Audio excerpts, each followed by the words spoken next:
People that I really aspire to. One of them is Jensen. Jensen's great. Another one is Warren Buffett. And Jensen, for his way of leading a team. So if you look at Nvidia, it's a very flat hierarchy. In fact, on the Nvidia investment committee, so if you want to get Nvidia to invest in your company, there's three people on the investment committee. It's the CFO, it's one other person, and Jensen Huang. So Jensen Huang writes every single check pretty much at Nvidia himself. It's a very, very flat company. Everyone knows what's happening. And that's something that we have similarities to as well. The other person I really like is Warren Buffett for his just understandings of business fundamentals. Today, I see so many AI companies that, and excuse my language, do a lot of they run on hype and the VC money gets to their head. I think because they're VC backed or they're an AI company or they're an R&D company, whatever it is, the basic fundamentals of business don't apply to them, right?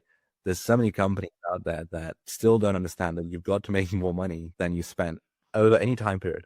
If you're an R&D company, your time horizon is much longer. You may be looking at a 10-year time span where you're like, in a 10 years time span, I'm going to be making more than I spent. That's rule number one. It doesn't matter whether you're software or hardware or R&D, AI, not AI, VC or not VC, right? And the second thing is the best companies have got lots of pricing power, and they can the customers like them so much that they're willing to pay practically anything to use their services. And I tell my team, we shouldn't be tempted by all these other AI companies today that do lots of hype marketing, lots of fake stuff, and they spend like huge amounts of money on stuff that is just pointless. And I'm like, let's stay focused on what matters, and the fundamentals of business apply to us regardless of anything. So I always try and be cash flow positive, even as a startup, but also always have at least 2 years of cash in the bank, even if we get no revenue. Those are two very important financial rules that we have in the company.